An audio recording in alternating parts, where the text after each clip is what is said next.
Cette vidéo explique comment influencer le génie et atteindre des états d'esprit plus élevés. Dans cette réalité, la mort est inévitable. C'est comme si chaque homme était un criminel condamné, mais qu'il ne connaissait pas la date de son exécution. Chaque humain cherche à repousser cette date et ferait tout ce qui est en son pouvoir pour inverser cette sentence. C'est ainsi que pratiquement toutes les religions et philosophies ont commencé, de manière grossière, en promettant à leurs adeptes une récompense telle que l'immortalité. L'éclatement actuel de toutes les religions est dû au fait que les gens ont demandé à voir les preuves. Lorsque l'Église fusionne avec l'État, il n'y a aucun moyen de prouver qu'elle est coupable ou innocente.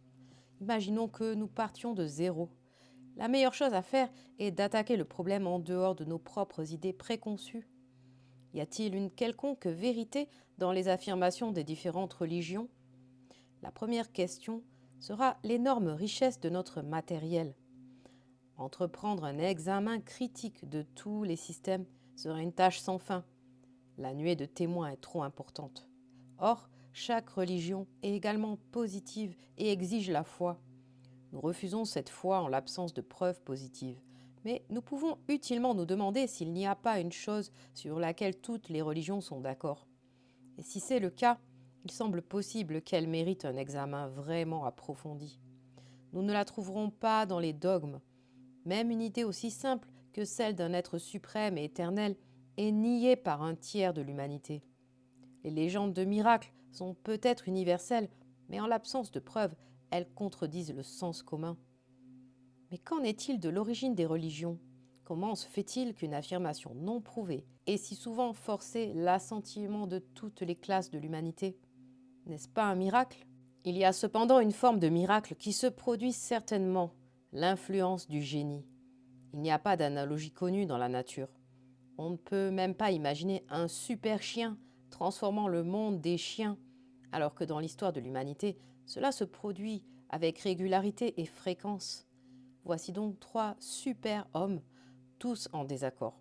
Qu'y a-t-il de commun entre le Christ, Bouddha et Mahomet? Y a-t-il un point sur lequel ils sont tous les trois d'accord? Ils ne partagent aucun point de doctrine, aucun point d'éthique, aucune théorie de l'au-delà, et pourtant, dans l'histoire de leur vie, nous trouvons une identité au milieu de nombreuses diversités. Bouddha est né prince et est mort mendiant. Mahomet est né mendiant et est mort prince. Le Christ est resté obscur jusqu'à de nombreuses années après sa mort. Des vies élaborées ont été écrites sur chacun d'entre eux par des dévots, et il y a une chose en commun avec tous les trois, une omission. Nous n'entendons pas parler du Christ entre 12 et 30 ans. Mahomet disparaît dans une grotte. Bouddha quitta son palais et s'enfonça longuement dans le désert. Chacun d'entre eux, parfaitement silencieux jusqu'au moment de la disparition, est revenu et s'est immédiatement mis à prêcher une nouvelle loi. Moïse mène une vie tranquille jusqu'à ce qu'il tue l'Égyptien. Il s'enfuit alors au pays de Madian et nous n'entendons rien de ce qu'il y a fait. Mais dès son retour, il met tout sans dessus-dessous. Plus tard encore, il s'absente quelques jours sur le mont Sinaï et revient avec les tables de la loi dans la main. Paul, après son aventure sur le chemin de Damas, s'enfonce dans le désert d'Arabie pendant de nombreuses années, et à son retour, il renverse l'Empire romain. Même dans les légendes de nombreux indigènes, on retrouve le même phénomène universel. Quelqu'un qui n'est personne en particulier s'en va pour une période plus ou moins longue en tant que grand homme de médecine. Mais personne ne sait exactement ce qui lui est arrivé. En faisant toutes les déductions possibles pour les fables et les mythes, nous obtenons cette coïncidence. Une personne s'en va et revient en étant quelqu'un. Cela ne peut s'expliquer d'aucune manière ordinaire. Il n'y a pas la moindre raison d'affirmer qu'il s'agissait dès le départ d'hommes exceptionnels. Mahomet aurait difficilement conduit un chameau avant l'âge de 35 ans s'il avait eu le moindre talent d'ambition. Il ne semble pas non plus avoir possédé les éléments habituels du pouvoir, tels que le rang, la fortune ou l'influence. Moïse était plutôt un homme important en Égypte lorsqu'il est parti, et il est revenu comme un simple étranger. Le Christ ne s'est pas rendu en Chine et n'a pas épousé la fille de l'empereur. Mahomet n'a pas acquis de richesses ni formé de soldats. Bouddha n'a pas consolidé d'organisation religieuse. Saint Paul n'avait pas intrigué avec un général ambitieux. Chacun est revenu pauvre. Chacun est revenu seul. Mais quelle était la nature de leur pouvoir? Que leur est-il arrivé en leur absence? L'histoire ne nous aidera pas à résoudre le problème, car elle est muette. Nous n'avons que les récits des hommes eux-mêmes, et il serait très remarquable de constater que ces récits concordent. Parmi les grands maîtres que nous avons mentionnés, le Christ est silencieux, mais les 4 autres nous disent quelque chose. Certains plus, d'autres moins. Bouddha entre dans des détails trop élaborés pour être abordés ici, mais l'essentiel est que, d'une manière ou d'une autre, il s'est emparé de la force secrète du monde et l'a maîtrisée. De l'expérience de saint Paul, nous n'avons qu'une simple illusion sur le fait qu'il a été enlevé au ciel et qu'il a vu et entendu des choses dont il n'était pas permis de parler. Mahomet parle crûment d'avoir été visité par l'ange Gabriel qui communiquait des choses venant de Dieu. Moïse dit qu'il a vu Dieu. Aussi diverses que soient ces déclarations à première vue, toutes s'accordent à annoncer une expérience qui, il y a 50 ans, aurait été qualifiée de surnaturelle, qui aujourd'hui peut être qualifiée de spirituelle et qui, dans 50 ans, aura une dimension spirituelle. Le nom approprié est basé sur la compréhension du phénomène qui s'est produit. Les théoriciens n'ont pas manqué de l'expliquer, mais ils divergent. Le mahométan insiste sur le fait que Dieu existe et qu'il a réellement envoyé des messages à Gabriel pour Mahomet, mais tous les autres le contredisent. Et d'après la nature de l'affaire, la preuve est impossible. Le manque de preuves a été si durement ressenti par le christianisme et dans une moindre mesure par l'islam que de nouveaux miracles ont été fabriqués presque quotidiennement pour soutenir la structure chancelante. La pensée moderne, rejetant ces miracles, a adopté des théories impliquant l'épilepsie et la folie, comme si l'organisation pouvait naître de la désorganisation. Même si l'épilepsie était la cause de ces grands mouvements qui ont fait surgir civilisation après civilisation de la barbarie, ce ne serait qu'un argument pour cultiver l'épilepsie. Bien entendu, les grands hommes ne se conformeront jamais aux normes des petits hommes. Et celui qui a pour mission de bouleverser le monde peut difficilement échapper au titre de révolutionnaire. Les modes d'une époque fournissent toujours des termes d'abus. La mode à l'époque de Caïphe était le judaïsme et les pharisiens lui ont dit que le Christ avait blasphémé. Pilate était un Romain loyal et c'est à cause de lui qu'ils ont accusé le Christ de sédition. Quand le pape avait tous les pouvoirs, il était nécessaire de prouver qu'un ennemi était un hérétique. Avançant aujourd'hui vers une oligarchie médicale, nous essayons de prouver que nos opposants sont fous et, dans un pays puritain, on essaye d'attaquer leur morale. Nous devrions alors éviter toute rhétorique et essayer d'enquêter avec une parfaite absence de préjugés sur les phénomènes qui se sont produits chez ces grands leaders de l'humanité. Il est tout à fait possible de supposer que ces hommes eux-mêmes n'ont pas compris clairement ce qui leur est arrivé. Le seul qui explique son système, tout à fait, c'est Bouddha, et Bouddha est le seul à ne pas être dogmatique. Nous pouvons supposer que les autres ont jugé inopportun d'expliquer trop clairement à leurs disciples, et saint Paul a manifestement suivi cette ligne. Notre meilleur document sera donc le système de Bouddha. Nous avons les documents de l'hindouisme et de 2 systèmes chinois, mais l'hindouisme n'a pas de fondateur unique. Lao Tzu est l'un de nos meilleurs exemples d'un homme qui est parti et qui a eu une expérience mystérieuse, peut-être le meilleur de tous les exemples, car son système est le meilleur de tous les systèmes. Les méthodes conseillées par toutes ces personnes ressemblent étrangement à une seule et même méthode. Ils recommandent la vertu, la solitude, l'absence d'excitation, la modération dans l'alimentation et enfin une pratique que certains appellent la prière et certains appellent la méditation. En cherchant à savoir ce que signifient ces 2 choses, nous constatons qu'elles n'en font qu'une. En effet, quel est l'état de la prière ou de la méditation? C'est le fait de restreindre l'esprit à une seule action, un seul état ou une seule pensée. Si nous nous asseyons tranquillement et que nous examinons le contenu de notre esprit, nous constatons que même dans les meilleurs moments, les principales caractéristiques sont le vagabondage et la distraction. Quiconque a eu affaire à des enfants et à des esprits non entraînés sait que la fixité de l'attention n'est jamais présente, même en présence d'une grande quantité d'intelligence et de bonne volonté. Et si donc avec nos esprits bien entraînés, nous décidons de contrôler ce vagabondage, nous nous apercevons que nous sommes assez bien capables de garder les pensées en cours d'exécution dans un canal étroit, chaque pensée s'enchaînant à la précédente de façon parfaitement rationnelle. Mais si nous essayons d'arrêter ce courant, nous constaterons que, loin de réussir, nous ne ferons qu'enfoncer les rives du canal. L'esprit débordera et au lieu d'une chaîne de pensées, nous aurons un chaos de pensées confuses. Cette activité mentale est si importante et semble si naturelle qu'il est difficile d'y faire face. Il est difficile de comprendre comment quelqu'un a pu avoir l'idée qu'il s'agissait d'une faiblesse et d'une nuisance. C'est peut-être parce que dans la pratique plus naturelle de la dévotion, les gens se sont aperçus que leurs pensées interféraient. Dans tous les cas, le calme et la maîtrise de soi sont préférables à l'agitation. C'est en libérant l'esprit de l'influence extérieure, qu'elle soit occasionnelle ou émotionnelle, qu'il acquiert le pouvoir de voir une partie de la vérité des choses. Poursuivons cependant notre pratique. Décidons d'être maîtres de notre esprit. Nous trouverons alors rapidement les conditions favorables. Apprendre à gérer son temps, apprendre à ne pas trop manger et à écouter son corps lorsqu'il est rassasié et tenir un journal dans lequel nous pouvons consigner nos progrès. Voilà autant d'obstacles que nous rencontrerons au début de notre voyage pour apprendre à faire taire notre esprit. L'un des premiers problèmes que nous rencontrons est celui de la bougeotte. Vous découvrirez qu'aucune position n'est suffisamment confortable, bien que cela n'ait jamais été un problème dans le passé.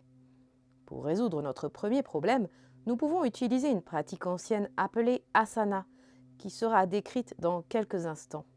Nous serons harcelés par les souvenirs des événements de la journée. Le rituel de la méditation doit être mis en place de manière à ce que votre journée soit complètement sans histoire. Notre esprit nous rappellera nos espoirs et nos craintes, nos amours et nos haines, nos ambitions et toutes sortes d'émotions et de pensées profondes qui sont constamment en cours mais que vous n'avez jamais remarquées auparavant. Il y a beaucoup d'autres obstacles que vous découvrirez au fur et à mesure que vous avancerez et il vous est proposé de traiter chacun d'eux à son tour. Mais passons pour l'instant au point où vous êtes sur le point de réussir. Au cours de vos premières luttes, vous avez peut-être éprouvé des difficultés à vaincre le sommeil et vous vous êtes peut-être tellement éloigné de l'objet de vos méditations sans vous en apercevoir que la méditation a été réellement interrompue. Mais beaucoup plus tard, lorsque vous sentirez que vous êtes tout à fait bien, vous serez choqué de constater un oubli complet de vous-même et de ce qui vous entoure. Vous direz « Oh mon Dieu, je devais être endormi » ou encore « Que diable ai-je médité ?» ou encore « Que fais-je ? Où suis-je ? Qui suis-je » ou un simple ahurissement sans parole peut vous étourdir. Cela peut vous alarmer. Votre inquiétude ne sera pas moindre lorsque vous reprendrez pleinement conscience et que vous vous rendrez compte que vous avez en fait oublié qui vous êtes et ce que vous faites. Ce n'est qu'une des nombreuses aventures qui peuvent vous arriver, mais c'est l'une des plus typiques. À certains moments, vous ressentirez qu'il y a comme un conflit entre la volonté et l'esprit, mais à d'autres moments, vous aurez l'impression qu'il y a plutôt une harmonie. Il y a un troisième état à distinguer de ce dernier. C'est le signe certain d'un succès proche, le view halo. C'est lorsque l'esprit se dirige naturellement vers l'objet choisi, non pas comme s'il obéissait à la volonté du propriétaire de l'esprit, mais comme s'il était dirigé par rien du tout, ou par quelque chose d'impersonnel, comme s'il tombait par son propre poids sans être poussé vers le bas. Presque toujours, dès que l'on en prend conscience, cela s'arrête. Et la vieille et morne lutte entre la volonté du cow-boy et l'esprit vagabondeur recommence. En analysant la nature de ce travail de contrôle de l'esprit, l'étudiant appréciera sans peine le fait que deux choses sont nécessaires, la personne qui voit et la chose vue, la personne qui sait et la chose connue. Il en viendra à considérer cela comme la condition nécessaire de toute conscience. Nous sommes habitués à supposer des faits sur des choses que nous n'avons même pas le droit de deviner. Nous supposons par exemple que nous n'avons pas de force ou de pouvoir inconscient ou subconscient qui puisse diriger les choses de lui-même sans que notre propre ego ait besoin de le faire. Et pourtant, rien n'est plus certain que ces organes corporels qui fonctionnent en permanence sans que nous le voulions consciemment. Le meilleur sommeil est celui sans rêve. Même dans les cas des sports et des jeux d'adresse, nos meilleurs coups sont suivis de la pensée. Je ne sais pas comment j'ai fait, et nous ne pouvons pas répéter ces coups à volonté. Dès que nous commençons à penser consciemment à un coup, nous devenons nerveux et nous sommes perdus. En fait, il existe trois grands coups. Le mauvais coup, que nous associons à juste titre à une attention errante, le bon coup, que nous associons à juste titre à une attention fixe, et le coup parfait que nous ne comprenons pas, mais qui est en réalité causé par l'habitude de la fixité de l'attention qui est devenue indépendante de la volonté et donc capable d'agir librement de son propre chef. Il s'agit du même phénomène que celui évoqué plus haut, à savoir le fait d'être un bon signe. Enfin, il se produit quelque chose dont la nature peut faire l'objet d'une discussion ultérieure. Pour l'instant, il suffit de dire que cette conscience de l'ego et du non-ego, du voyant et de la chose vue, du connaissant et de la chose connue est effacée. Il y a généralement une lumière intense, un son intense et une sensation de bonheur si écrasante que les ressources du langage ont été épuisées à maintes reprises pour tenter de la décrire. C'est un véritable coup de massue pour l'esprit. Il est si vivant et énorme que ceux qui en font l'expérience courent le plus grand danger de perdre tout sens des proportions. Nous sommes maintenant en mesure de dire ce qui est arrivé à Mahomet. D'une manière ou d'une autre, ce phénomène s'est produit dans son esprit. Il l'a relié à l'histoire de l'Annonciation qu'il avait sans doute entendue dans son enfance. Et il a dit « Gabriel m'est apparu ». Mais malgré son ignorance, sa méconnaissance totale de la vérité, la puissance de la vision était telle qu'il a pu persister à travers les persécutions habituelles et fonder une religion à laquelle appartient encore aujourd'hui un homme sur 8. L'histoire du christianisme montre précisément le même fait remarquable.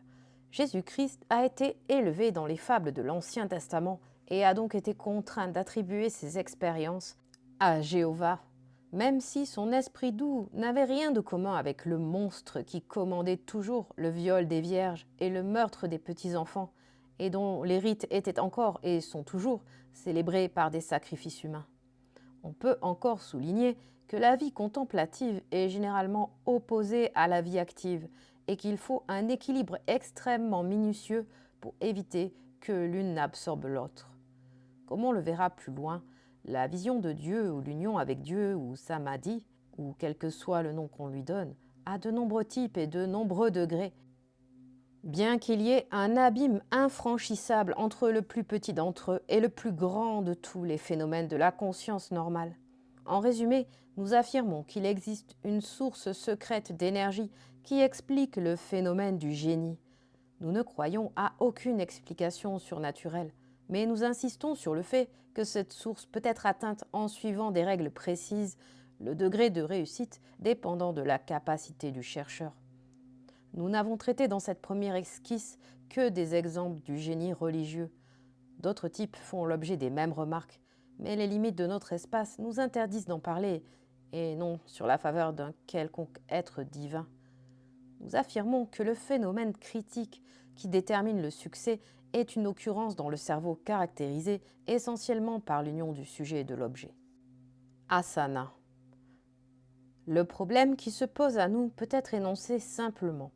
Un homme souhaite contrôler son esprit, être capable de penser, une pensée choisie aussi longtemps qu'il le souhaite, sans interruption. Comme nous l'avons vu précédemment, la première difficulté vient du corps, qui ne cesse d'affirmer sa présence en provoquant chez sa victime des démangeaisons et d'autres distractions. Elle veut s'étirer, se gratter, éternuer. Cette nuisance est si persistante que les hindous, à leur manière scientifique, ont conçu une pratique spéciale pour la calmer. Le mot asana signifie posture, mais comme pour tous les mots qui ont fait débat, sa signification exacte a changé et il est utilisé dans plusieurs sens distincts par différents auteurs. La plus grande autorité en matière de yoga est Patanjali. Il dit que l'asana est ce qui est ferme et agréable. Cela peut être interprété comme le résultat d'un succès dans la pratique. Encore une fois, Sankhya dit que la posture est celle qui est stable et qui est facile. Donc, toute posture qui est stable et facile est un asana. Il n'y a pas d'autre règle. N'importe quelle posture fait l'affaire. Dans un sens, c'est vrai, car toute posture devient tôt ou tard inconfortable. La stabilité et la facilité marquent un accomplissement certain, comme nous l'expliquerons plus loin. Les livres hindous tels que le Shiva Samhita donnent d'innombrables postures dont beaucoup, peut-être la plupart, sont impossibles à réaliser pour l'adulte européen moyen. D'autres insistent sur le fait que la tête, le cou et la colonne vertébrale doivent être maintenus verticaux et droits pour des raisons liées au sujet du prana, qui sera traité à sa juste place. L'extrême asana est pratiqué par les yogis qui restent dans une position sans bouger, sauf en cas de nécessité absolue, pendant toute leur vie. Il ne faut pas critiquer ces personnes sans avoir une connaissance approfondie du sujet. Cette connaissance n'a pas encore été publiée. Choisissons alors une position appropriée et voyons ce qui se passe. Il y a une sorte de juste milieu entre la rigidité et la mollesse. Les muscles ne doivent pas être sollicités et pourtant, ils ne doivent pas se relâcher complètement. Il est difficile de trouver un bon mot descriptif. Soutenu est peut-être le meilleur. Un sens de la vigilance physique est souhaitable. Pensez au tigre qui s'apprête à bondir ou au rameur qui attend le top départ. Au bout d'un certain temps, il y aura crampes et fatigue. L'élève doit maintenant serrer les dents et aller jusqu'au bout. Les petites sensations de démangeaison, etc., si on les néglige résolument, disparaîtront. Mais on peut s'attendre à ce que les crampes et la fatigue augmentent jusqu'à la fin de la pratique. On peut commencer par une demi-heure ou une heure. L'élève ne doit pas s'inquiéter si le processus d'abandon de l'asana implique plusieurs minutes d'agonie aiguë. Sinon, les premiers jours, l'élève peut même s'imaginer qu'il a conquis la position. En fait, dans toutes ces pratiques, la simplicité apparente est telle que le débutant se demandera pourquoi tout ce remue-ménage et pensera peut-être qu'il est spécialement doué. De même, un homme qui n'a jamais touché un club de golf prendra son parapluie et réussira nonchalamment, qui effraierait le meilleur putter qui soit. Au bout de quelques jours, cependant, dans tous les cas, les malaises commenceront à se manifester. Au fur et à mesure, ils commenceront plus tôt au cours de l'heure d'exercice. La récompense n'est peut-être pas si lointaine. Il arrivera un jour que la douleur soit soudainement oubliée, que la présence du corps soit oubliée, et que l'on se rende compte que pendant toute sa vie antérieure, le corps a toujours été à la frontière de la conscience, et cette conscience, une conscience de la douleur. Et à ce moment-là, on se rendra compte avec un sentiment de soulagement indescriptible que non seulement cette position qui a été si douloureuse est l'idéal même du confort physique, mais que toutes les autres positions concevables du corps sont inconfortables. Ce sentiment représente la réussite. Le lien entre la respiration et l'esprit sera abordé en détail lorsque nous parlerons de l'épée magique, mais il peut être utile de donner quelques détails d'ordre pratique. Vous pouvez consulter divers manuels hindous ainsi que les écrits de Kuang Tse pour diverses théories notables quant à la méthode et aux résultats. Mais dans ce système sceptique, il vaut mieux se contenter d'affirmations qui ne valent pas la peine d'être mises en doute. L'idée ultime de la méditation étant de calmer l'esprit, elle peut être considérée comme un préliminaire utile pour calmer la conscience de toutes les fonctions du corps. Ce point a été traité dans le chapitre sur les asanas. On peut cependant mentionner que certains yogis vont jusqu'à essayer d'arrêter les battements du cœur. Que cela soit souhaitable ou non, ça ne servira à rien au débutant, qui s'efforcera donc de rendre sa respiration très lente et très régulière. La meilleure façon de rythmer la respiration, une fois que l'on a acquis un peu d'habileté, est d'utiliser un mantra. Le mantra agit sur les pensées de la même manière que le pranayama agit sur la respiration. La pensée est liée à un cycle récurrent. Toute pensée intruse est rejetée par le mantra. Comme des morceaux de mastic le seraient d'un volant, et plus le volant est rapide, plus il est difficile pour quoi que ce soit de s'y accrocher. C'est la bonne façon de pratiquer un mantra. Prononcez-le aussi fort et aussi lentement que possible 10 fois, puis moins fort et un peu plus vite 10 fois de plus. Poursuivre ce processus jusqu'à ce qu'il n'y ait plus qu'un mouvement rapide des lèvres. Ce mouvement doit être poursuivi avec une vitesse croissante et une intensité décroissante jusqu'à ce que le murmure mental absorbe complètement le physique. Il faut apprendre à entendre ce mantra. L'objectif est de l'entendre à l'intérieur de soi de manière aussi vivante que si elle était vécue physiquement. Toute phrase peut être utilisée comme mantra. Et les hindous ont peut-être raison de penser qu'il existe une phrase particulière qui convient le mieux à un homme donné. Le mantra idéal doit être rythmé, on pourrait même dire musical, mais il doit y avoir suffisamment d'emphase sur certaines syllabes pour aider la faculté d'attention. Les meilleurs mantras sont de longues moyennes en ce qui concerne le débutant. Si le mantra est trop long, on risque de l'oublier, à moins de s'exercer avec beaucoup d'ardeur pendant une longue période. En revanche, les mantras d'une seule syllabe, comme Om, sont plus saccadés. L'idée rythmique est perdue. Voici quelques mantras utiles. Om,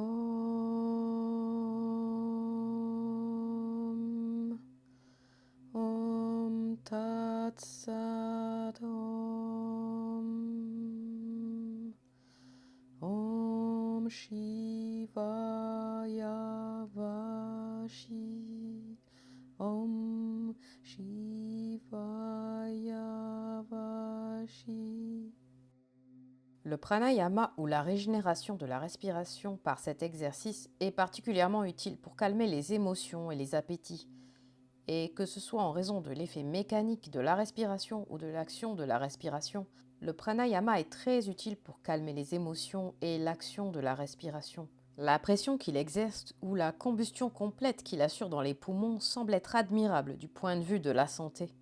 Les troubles digestifs en particulier sont très faciles à éliminer de cette manière. Elles purifient à la fois le corps et les fonctions inférieures de l'esprit. Yama et Niyama. Les hindous ont placé ces deux réalisations au premier plan de leur programme. Il s'agit des qualités morales et des qualités de vie, les bonnes œuvres qui sont censées prédisposer au calme mental. Yama consiste à ne pas tuer, à dire la vérité, à ne pas voler, à être continuel et à ne recevoir aucun cadeau. Dans le système bouddhiste, Sila, la vertu, est également prescrite. Pour le profane, les qualités sont au nombre de 5. Tu ne tueras pas, tu ne voleras pas, tu ne mentiras pas, tu ne commettras pas d'adultère, tu ne boiras pas de boissons enivrantes. Pour le moine, de nombreuses autres obligations sont ajoutées. Les commandements de Moïse sont connus de tous. Ils sont assez semblables, tout comme ceux donnés par le Christ dans le Sermon sur la montagne. Certains d'entre eux ne sont que les vertus d'un esclave, inventées par son maître pour le maintenir dans l'ordre. La véritable raison d'être du yamai hindou est qu'enfreindre l'une de ces règles tendrait à exciter l'esprit. Nous pouvons donc rejeter yama et niyama avec ce conseil, laisser l'étudiant décider lui-même de la forme de vie, de la morale et de l'éthique qu'il souhaite adopter. Mais une fois qu'il l'a formulée, qu'il s'y tienne en évitant l'opportunisme et que ce soit lui qui soit le mieux à même de l'aider. Il s'agit d'un code purement pratique qui n'a aucune valeur en soi. Pratyahara est le premier processus de la partie mentale de notre tâche. Les pratiques précédentes, asana, pranayama, yama et niyama, sont toutes des actes du corps, tandis que le mantra est lié à la parole. Le pratyahara est purement mental. Qu'est-ce que pratyahara ? Ce mot est utilisé par différents auteurs dans des sens différents. Le même mot est employé pour désigner à la fois la pratique et le résultat. Il s'agit d'une introspection, d'une sorte d'examen général du contenu de l'esprit que nous souhaitons contrôler. Asana étant maîtrisé, toutes les causes immédiates d'excitation ont été supprimées et nous sommes libres de penser à ce à quoi nous pensons. Une expérience très similaire à celle d'Asana nous attend. Au début, nous nous flatterons très probablement d'avoir l'esprit assez calme. C'est un défaut d'observation. C'est comme si un Européen se trouve pour la première fois au bord du désert. Il ne voit rien, alors que l'Arabe avec qui il est peut lui raconter l'histoire de la famille de chacune des 50 personnes qu'il voit, parce qu'il a appris à regarder et qu'avec l'entraînement, les pensées se développent. Elles deviennent plus nombreuses et plus insistantes. Nombreux sont ceux qui n'ont jamais pris le temps d'inspecter minutieusement cette partie d'eux-mêmes, et il est nécessaire de faire preuve d'habileté avant de prendre connaissance de pensées qui sont plus éloignées de votre perception. Comme pour Asana, dès que nous avons commencé à être immobiles, nous avons observé à quel point notre corps était inconfortable et agité. Maintenant, nous allons observer que l'esprit est encore plus agité et instable une fois que nous avons entamé le processus d'observation. Conscients de ce fait, nous commençons à essayer de le contrôler. Pas autant de pensées, s'il vous plaît. Ne pensez pas si vite, s'il vous plaît. Non, plus de pensées de ce genre, s'il vous plaît. Ce n'est qu'à ce moment-là que nous découvrons que ce que nous pensions être un banc de marsouins enjoués est en fait les convolutions du serpent de mer. La tentative de répression a pour effet d'exciter l'esprit pour des raisons qui dépassent le cadre de ce travail.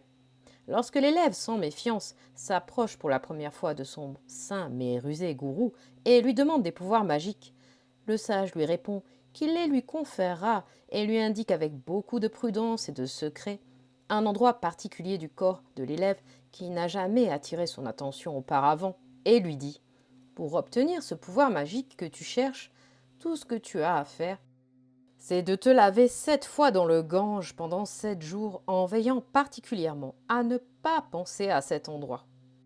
Bien sûr, le jeune malheureux passe une semaine dégoûtante à penser à ce petit endroit. Le point essentiel de ce travail est une sorte de pouvoir inhibiteur sur les pensées. Heureusement, il existe une méthode infaillible pour acquérir ce pouvoir. Chez certaines personnes, ce pouvoir d'inhibition peut s'épanouir subitement dans des conditions très difficiles.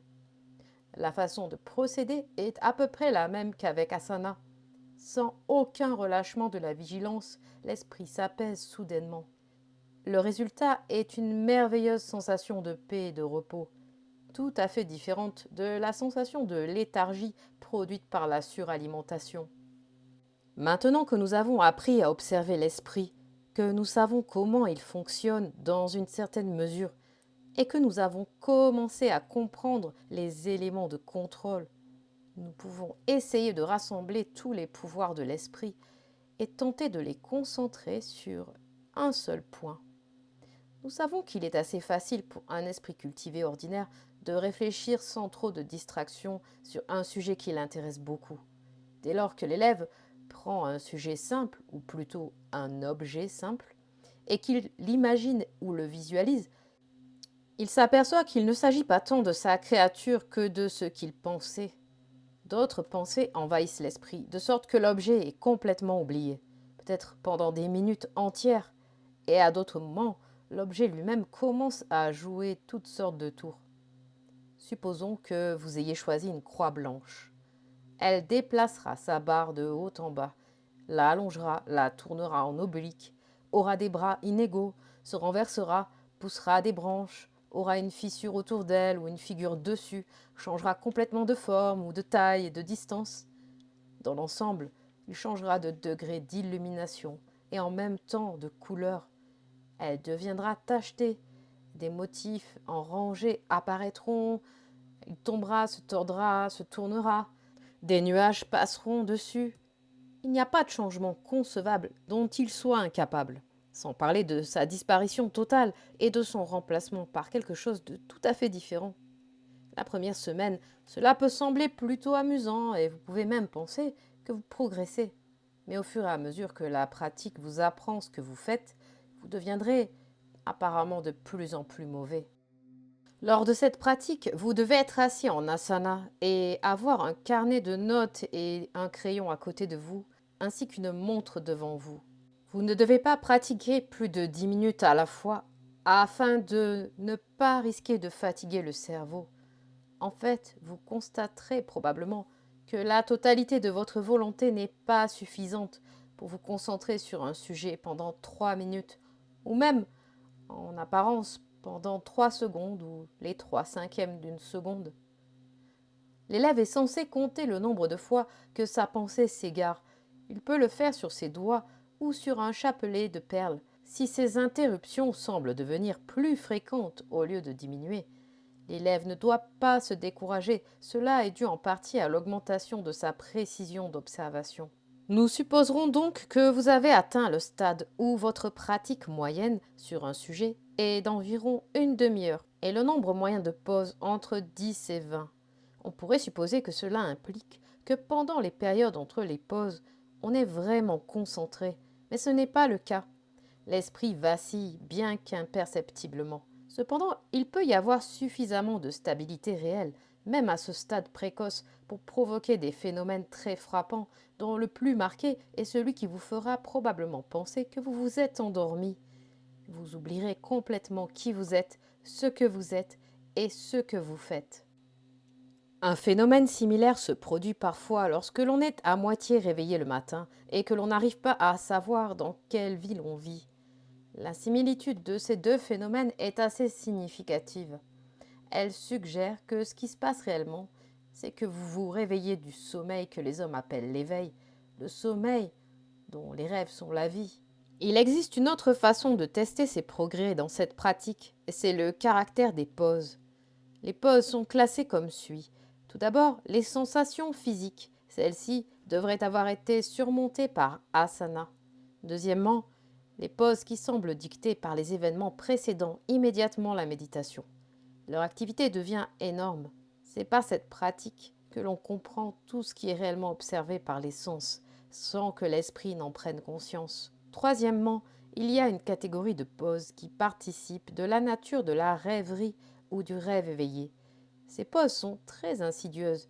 Elles peuvent durer longtemps sans que l'on se rende compte que l'on s'est égaré. Quatrièmement, nous obtenons un niveau de rupture très élevé qui est une sorte d'aberration du contrôle lui-même. Vous vous dites « comme je fais bien les choses ». Ou peut-être que ce serait plutôt une bonne idée si vous étiez sur une île déserte, ou si vous étiez dans une maison insonorisée, ou si vous étiez assis au bord d'une chute d'eau. Mais ce ne sont là que des variations insignifiantes par rapport à la vigilance elle-même. Une cinquième catégorie de ruptures semble n'avoir aucune source découvrable dans l'esprit. Elles peuvent même prendre la forme d'une véritable hallucination, généralement auditive. Bien entendu, ces hallucinations sont peu fréquentes et sont reconnues pour ce qu'elles sont. Le type habituel consiste en des phrases ou des fragments de phrases bizarres qui sont entendus très distinctement dans une langue humaine reconnaissable. La voix entendue n'est pas celle de l'étudiant, ni celle d'une personne qu'il connaît. Un phénomène similaire est observé par les opérateurs de téléphonie mobile qui appellent ces messages atmosphériques. Il existe un autre type de rupture qui est le résultat souhaité lui-même. Elle doit être traitée ultérieurement en détail. Il existe désormais une véritable séquence dans ces catégories de pauses. Au fur et à mesure que le contrôle s'améliore, le pourcentage de pauses primaires et secondaires diminue, même si le nombre total de pauses dans une méditation reste stationnaire. Lorsque vous méditez 2 ou 3 heures par jour et que vous occupez la majeure partie du reste de la journée à d'autres pratiques destinées à vous aider, et lorsqu'il se produit presque à chaque fois quelque chose et que vous avez constamment le sentiment d'être au bord de quelque chose d'assez important, vous pouvez vous attendre à passer à l'état suivant, dhyana. Ce mot a deux significations bien distinctes et mutuellement exclusives. La première se réfère au résultat lui-même. Dhyana est le même mot que le pali jhana. Le Bouddha a dénombré 8 jhanas qui sont manifestement des degrés et des types de transes différents. L'hindou parle également de dhyana comme d'une forme moindre de samadhi. D'autres, en revanche, le traitent comme s'il s'agissait d'une intensification de dharana. Patanjali dit « Dharana est le maintien de l'esprit sur un objet particulier. Un flux ininterrompu de connaissances sur cet objet est dhyana. Lorsque cela se produit, l'abandon de toutes les formes ne reflète que le sens. C'est le samadhi. Il combine ces 3 éléments en samyama. Nous traiterons dhyana comme un résultat plutôt que comme une méthode. Jusqu'à présent, les autorités anciennes ont été des guides assez fiables, sauf en ce qui concerne leur éthique un peu douteuse. Mais lorsqu'elles abordent le sujet des résultats de la méditation, elles perdent complètement la tête. Elles épuisent les possibilités de la poésie pour déclarer ce qui est manifestement faux. Par exemple, nous trouvons dans la Shiva Samhita que celui qui contemple quotidiennement le lotus du cœur est ardemment désiré par les filles des dieux, a la clairaudience, la clairvoyance et peut marcher dans l'air. Une autre personne peut fabriquer de l'or, découvrir des remèdes contre les maladies et voir des trésors cachés. Quelle malédiction pèse sur la religion pour que ces principes soient toujours associés à toutes sortes d'extravagances et de mensonges. En discutant de dhyana, il faut donc bien comprendre que l'on s'apprête à décrire quelque chose d'inattendu. Nous examinerons sa nature et estimerons sa valeur dans le cadre d'une étude parfaitement impartiale, sans nous permettre les rhapsodies habituelles, ni en déduire une quelconque théorie de l'univers.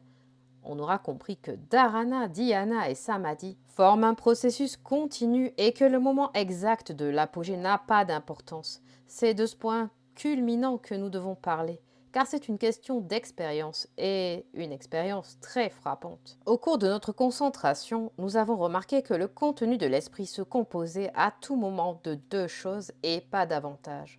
L'objet variable et le sujet invariable, ou apparemment tel. En réunissant dharana, l'objet est devenu aussi invariable que le sujet. Il en résulte que les deux ne font plus qu'un. Ce phénomène provoque généralement un choc énorme. Il est indescriptible, même pour les maîtres du langage, et il n'est donc pas surprenant que les bègues semi-éduqués se vautrent dans des océans de jaillissements. Nombreux sont ceux qui, de nos jours, ont appelé cette expérience la mort de l'ego. Mais contrairement aux antéogènes, cette pratique se fait de manière consciente et par la seule répétition. La bonne littérature est principalement une question d'observation claire et de bon jugement exprimé de la manière la plus simple. C'est pourquoi aucun des grands événements de l'histoire, comme les tremblements de terre et les batailles, n'a été bien décrit par des témoins oculaires si ceux-ci n'étaient pas à l'abri du danger. Mais même lorsqu'on est habitué à dhyana par la répétition constante, aucun mot ne semble adéquat. L'une des formes les plus simples de dhyana peut être appelée le soleil. Le soleil y est vu, pour ainsi dire, par lui-même et non par un observateur. Et bien que l'œil physique ne puisse pas voir le soleil, on est obligé de constater que ce soleil est beaucoup plus brillant que le soleil de la nature. Tout se passe à un niveau supérieur. Les conditions de la pensée, du temps et de l'espace sont également abolies. Il est impossible d'expliquer ce que cela signifie réellement. Seule l'expérience peut vous le faire comprendre. Un autre phénomène est l'apparition de la forme qui a été universellement décrite comme humaine, bien que les personnes qui la décrivent ajoutent un grand nombre de détails qui ne sont pas du tout humains. Cette apparence particulière est généralement considérée comme étant Dieu, entre guillemets. Mais quoi qu'il en soit, le résultat sur l'esprit de l'étudiant est énorme. Toutes ses pensées sont poussées à leur plus haut degré de développement. Il croit sincèrement qu'elles ont la sanction divine. Il suppose peut-être même qu'elles émanent de ce Dieu. Il retourne dans le monde armé de cette intense conviction et autorité. Il proclame ses idées sans la retenue qu'imposent à la plupart des gens le doute, la modestie et la timidité. En outre, il y a, on peut le supposer, une réelle clarification. Quoi qu'il en soit, la masse de l'humanité est toujours prête à se laisser influencer par quelque chose d'aussi autoritaire et distinct.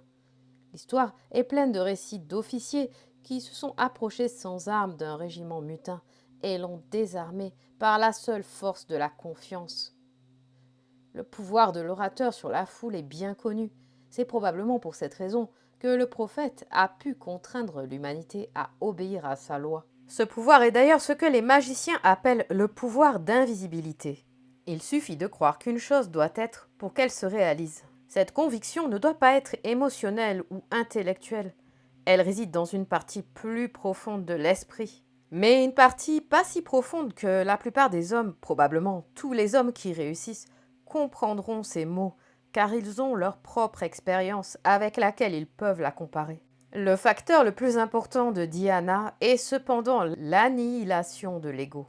Notre conception de l'univers doit être complètement bouleversée si nous voulons en admettre la validité, et il est temps que nous examinions ce qui se passe réellement. On admettra que nous avons donné une explication très rationnelle de la grandeur des grands hommes. Ils ont vécu une expérience si bouleversante, si disproportionnée par rapport au reste des choses, qu'ils ont été libérés de toutes les petites entraves qui empêchent l'homme normal de mener à bien ses projets. Se préoccuper des vêtements, de la nourriture, de l'argent, de ce que les gens peuvent penser, de la façon dont ils peuvent se sentir à l'aise, etc. Et pourquoi, et surtout, la peur des conséquences encombre presque tout le monde. L'homme qui a expérimenté l'une des formes les plus intenses de dhyana est ainsi libéré. L'univers est donc détruit pour lui, et lui pour l'univers. Sa volonté peut donc poursuivre son chemin sans entrave. On peut imaginer que dans le cas de Mahomet, il avait nourri pendant des années une ambition énorme et n'avait jamais rien fait parce que les qualités qui se sont manifestées par la suite en tant qu'homme d'État l'avaient averti qu'il était impuissant. Sa vision dans la grotte lui a donné la confiance nécessaire, la foi qui déplace les montagnes. Il y a dans ce monde beaucoup de choses d'apparence solide qu'un enfant pourrait renverser, mais aucun n'a le courage de le faire. Acceptons provisoirement cette explication de la grandeur et passons outre. L'ambition nous a conduits jusqu'ici, mais nous nous intéressons maintenant à l'œuvre pour elle-même. Un phénomène des plus stupéfiants nous est arrivé. Nous avons vécu une expérience qui fait passer l'amour, la célébrité, le rang, l'ambition pour des choses qui n'ont que peu de valeur et nous commençons à nous demander passionnément qu'est-ce que la vérité. L'univers s'est écroulé à nos oreilles comme un château de cartes et nous avons chuté nous aussi.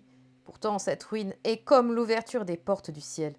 Il y a là un problème énorme et il y a quelque chose en nous qui aspire à la solution. Voyons quelles explications nous pouvons trouver. La première suggestion qui viendrait à l'esprit d'un esprit équilibré, versé dans l'étude de la nature, est que nous avons vécu une catastrophe mentale. De même qu'un coup sur la tête fait voir des étoiles à un homme, de même on peut supposer que le terrible effort mental de la vie de l'homme est une catastrophe mentale. Dharana a en quelque sorte surexcité le cerveau et provoqué un spasme, voire la rupture d'un petit vaisseau. Il n'y a pas de raison de rejeter cette explication, mais il serait absurde de supposer que l'on puisse dire que l'on est en présence d'un problème de santé publique. L'accepter reviendrait à condamner la pratique. Le spasme est une fonction normale d'au moins un des organes du corps. Le fait que le cerveau ne soit pas endommagé par la pratique est prouvé par le fait que de nombreuses personnes qui affirment avoir eu cette expérience continuent à exercer les activités ordinaires de la vie sans diminution d'activité. On peut donc écarter la question physiologique. Elle n'éclaire pas le problème principal qui est celui de la valeur du témoignage de l'expérience. Il s'agit là d'une question très difficile qui soulève la question beaucoup plus vaste de la valeur de tout témoignage. Toutes les idées possibles ont été mises en doute à un moment ou à un autre, sauf la pensée qui ne peut être exprimée que par une note d'interrogation, puisque douter de cette pensée, c'est l'affirmer. Mais au-delà de ce doute philosophique profond, il y a le doute pratique de tous les jours. L'expression populaire douter de l'évidence de ses sens nous montre que l'évidence est normalement acceptée. Mais un homme de science ne fait rien de tel. Il est tellement conscient que ses sens le trompent constamment qu'il invente des instruments élaborés pour les corriger. Il est en outre conscient que l'univers qu'il peut percevoir directement par ses sens n'est qu'une infime partie de l'univers qu'il connaît indirectement. Par exemple, les 4/5 de l'air sont composés d'azote. Si quelqu'un apportait une bouteille d'azote dans cette pièce, il serait extrêmement difficile de dire ce que c'est. L'application de la loi serait négative. Ses sens ne lui disent rien, ou presque.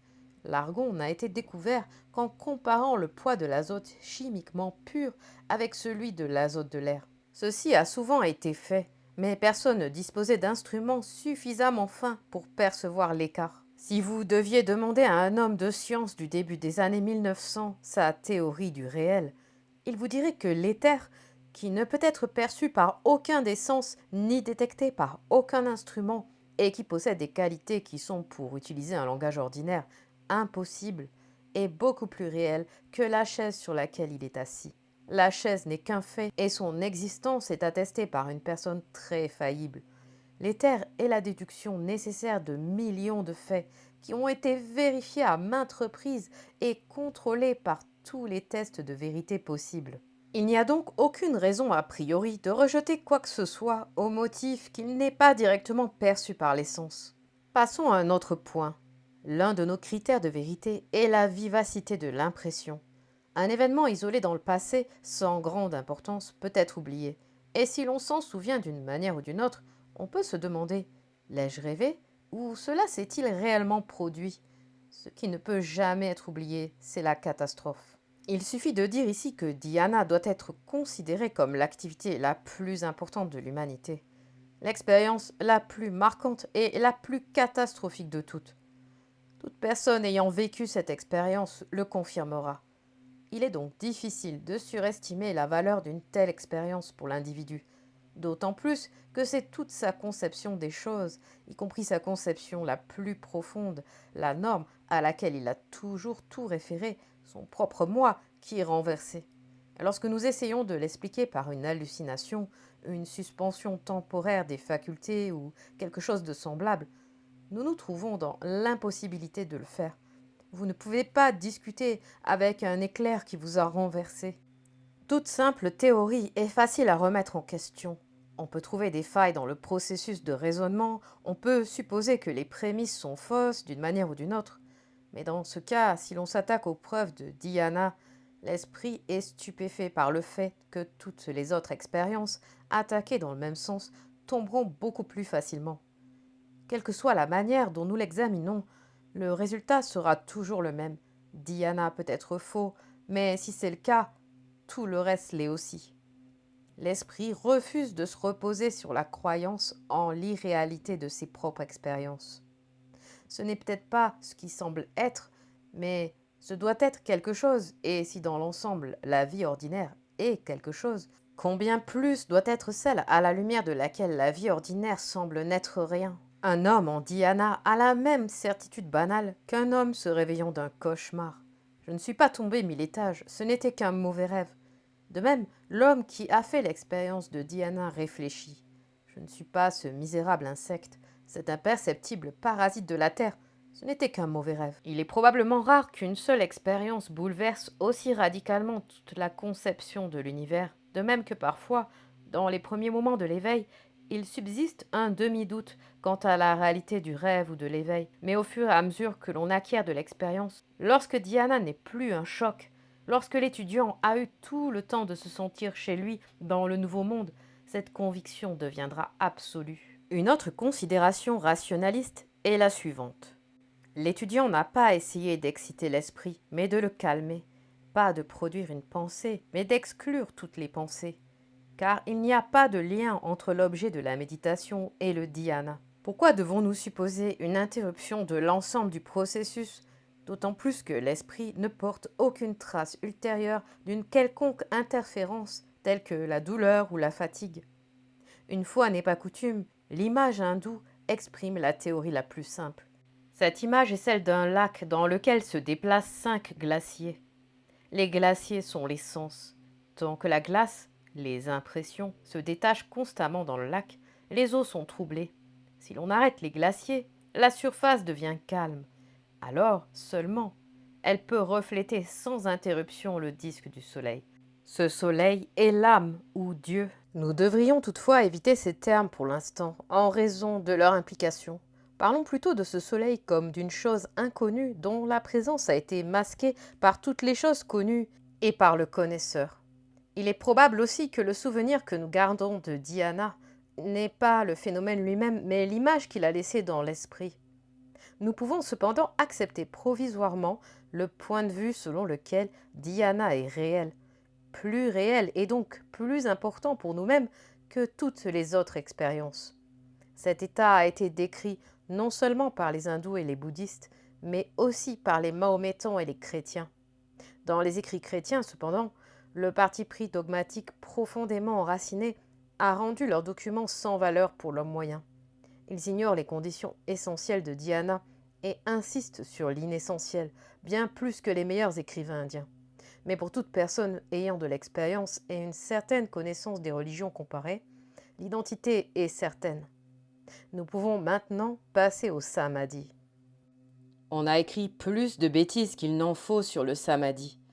Nous devons nous efforcer d'éviter d'en rajouter. Même Patanjali, qui est extraordinairement clair et pratique dans la plupart des domaines, se met à délirer lorsqu'il en parle. Même si ce qu'il a dit était vrai, il n'aurait pas dû le mentionner, car cela ne semble pas vrai, et nous ne devrions pas faire d'affirmations a priori improbables sans être prêts à étayer cela avec les preuves les plus complètes. Mais il est plus que probable que ses commentateurs l'ont mal compris. La déclaration la plus raisonnable de toute autorité reconnue est celle de Yajnavalkya, qui dit « Par le pranayama, les impuretés du corps sont éliminées, par dharana, les impuretés de l'esprit, par pratyahara, les impuretés de l'attachement, et par samadhi, tout ce qui cache la souveraineté de l'âme est enlevé. » Il s'agit d'une déclaration modeste en bonne forme littéraire, si seulement nous pouvions faire aussi bien. Tout d'abord, quelle est la signification du terme? Étymologiquement, Sam est le grec sun, donc le soleil. Le préfixe anglais isin signifiant ensemble avec. Adi signifie seigneur, et une traduction raisonnable du mot entier serait union avec Dieu, le terme exact utilisé par les mystiques chrétiens pour décrire leur accomplissement.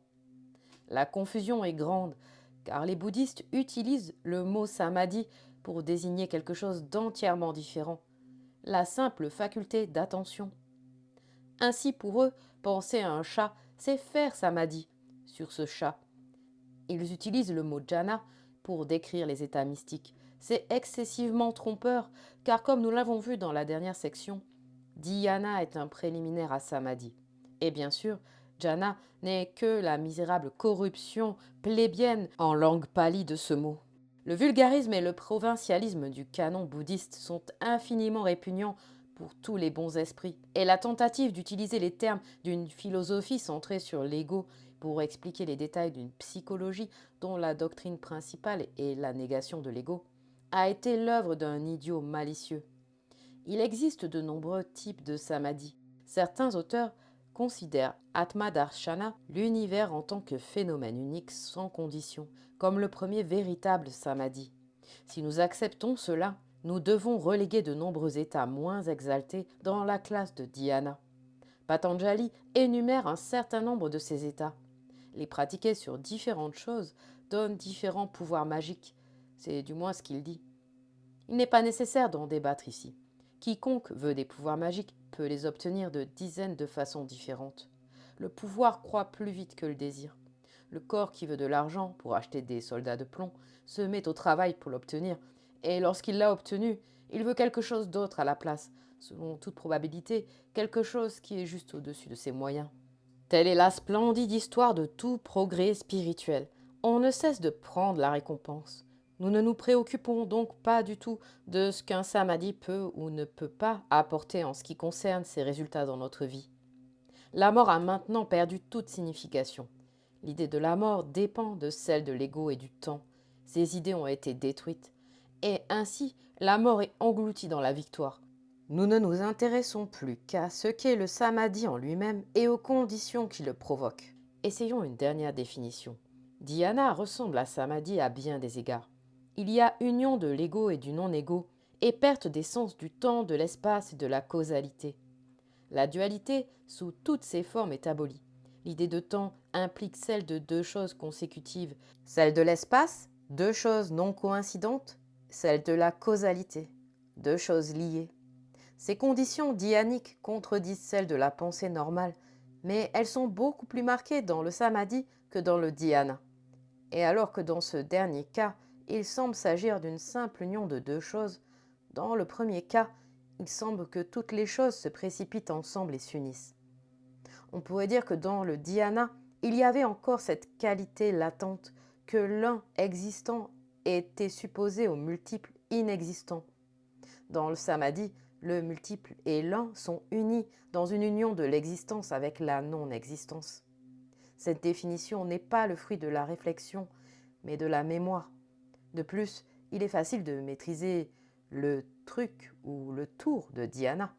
Au bout d'un certain temps, on peut parvenir à cet état sans pratique préalable. Et si l'on considère les choses sous cet angle, on semble en mesure de réconcilier les deux sens du mot dont nous avons débattu dans la dernière section.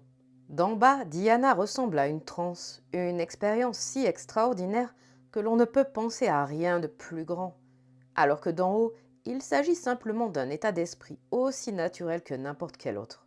Nous savons maintenant que si la pensée reste unique et constante, il en résulte dhyana. Nous ne savons pas si une intensification de cette pensée est suffisante pour provoquer le samadhi ou si d'autres circonstances sont nécessaires. L'une est la science, l'autre l'empirisme. Un auteur dit, à moins que sa mémoire ne le trompe, que 12 secondes de stabilité sont dharana, 144 dhyana et 1728 samadhi. Et Vivekananda, commentant Patanjali, fait de dhyana un simple prolongement de dharana. Mais il ajoute, supposons que je médite sur un livre et que je parvienne progressivement à concentrer mon esprit sur lui et à ne percevoir que la sensation interne, le sens non exprimé sous quelque forme que ce soit, cet état de dhyana est appelé samadhi. Ce sera une bonne chose lorsque des recherches organisées auront déterminé les conditions du samadhi.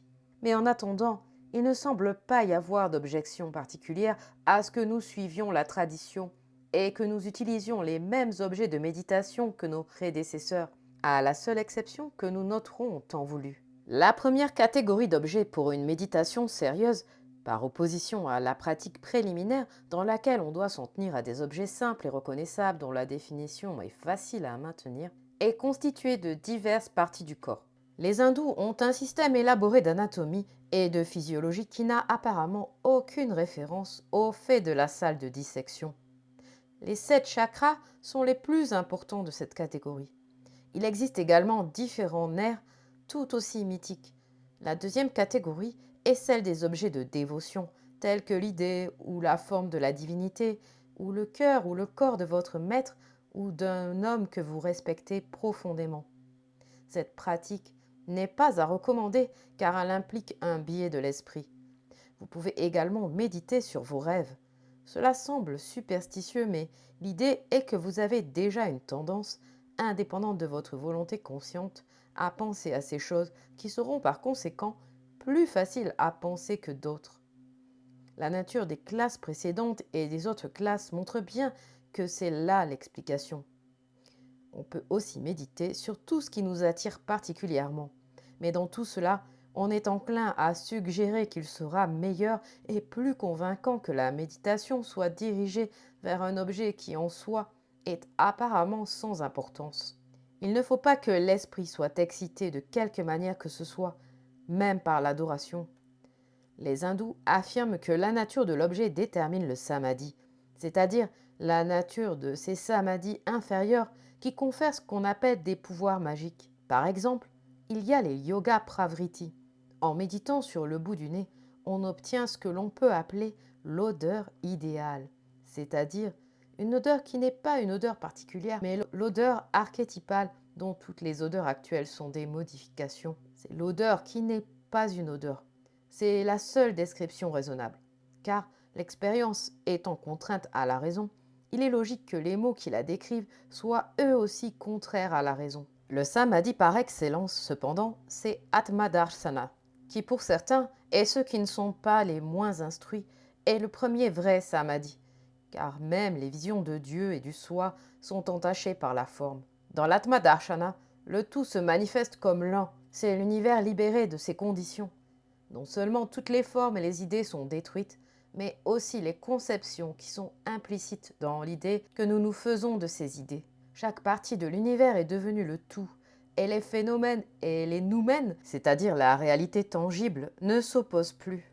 Mais il est impossible de décrire cet état d'esprit. On ne peut qu'en préciser certaines caractéristiques, et ce dans un langage qui ne forme aucune image dans l'esprit. Il est impossible pour quiconque en fait l'expérience d'en rapporter un souvenir adéquat, et nous ne pouvons pas non plus concevoir un état qui le transcende.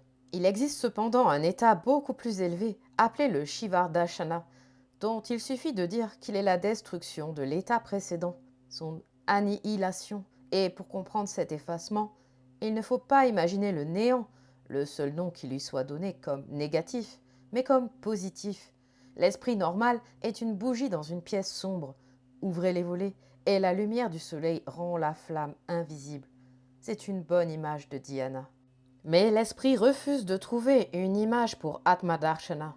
Il semble simplement inefficace de dire que le rassemblement de toute l'armée des cieux effacerait de la même manière la lumière du soleil. Mais si nous le disons, et si nous voulons former une autre image de Shivardhana, nous devons nous imaginer que nous reconnaissons soudainement que cette flambée universelle est l'obscurité. Non pas une lumière extrêmement faible comparée à une autre lumière, mais l'obscurité elle-même. Ce n'est pas le passage de l'infime à l'immense, ni même du fini à l'infini. C'est la reconnaissance que le positif n'est que le négatif. La vérité ultime est perçue non seulement comme fausse, mais comme la contradiction logique de la vérité. Il est tout à fait inutile de développer ce thème qui a déconcerté tous les autres esprits jusqu'à présent. Nous avons essayé d'en dire le moins possible plutôt que le plus possible. Il serait encore plus éloigné de notre propos de critiquer les innombrables discussions qui ont eu lieu pour savoir s'il s'agit de l'accomplissement ultime ou de ce qu'il confère. Il suffit de dire que même le premier dhyana, le plus éphémère, rembourse 1000 fois les peines que nous avons pu prendre pour l'atteindre. Et il y a cet ancrage pour le débutant que son travail est cumulatif. Chaque acte orienté vers la réalisation construit un destin qui doit un jour se réaliser. Alors que tous y parviennent. Question. Qu'est-ce que le génie et comment est-il produit? Réponse. Prenons plusieurs spécimens de l'espèce et essayons de trouver quelque chose de commun à tous qui ne se trouve pas dans les autres espèces. Question. Une telle chose existe-t-elle? Réponse. Oui, tous les génies ont l'habitude de concentrer leurs pensées et ont généralement besoin de longues périodes de solitude pour acquérir cette habitude. En particulier, les plus grands génies religieux se sont tous retirés du monde à un moment ou à un autre de leur vie et ont commencé à prêcher dès leur retour. Question. Quel est l'avantage d'une telle retraite? On pourrait s'attendre à ce qu'un homme qui agit ainsi se retrouve à son retour déconnecté de sa civilisation et à tout point de vue moins capable qu'au moment de son départ. Réponse. Mais chacun prétend, bien que dans un langage différent, avoir acquis en son absence un pouvoir surhumain. Lâchez tout ce que vous pensez être vrai. Détendez votre esprit et posez-vous la question. Est-ce que je comprends vraiment ce qu'est cette réalité ?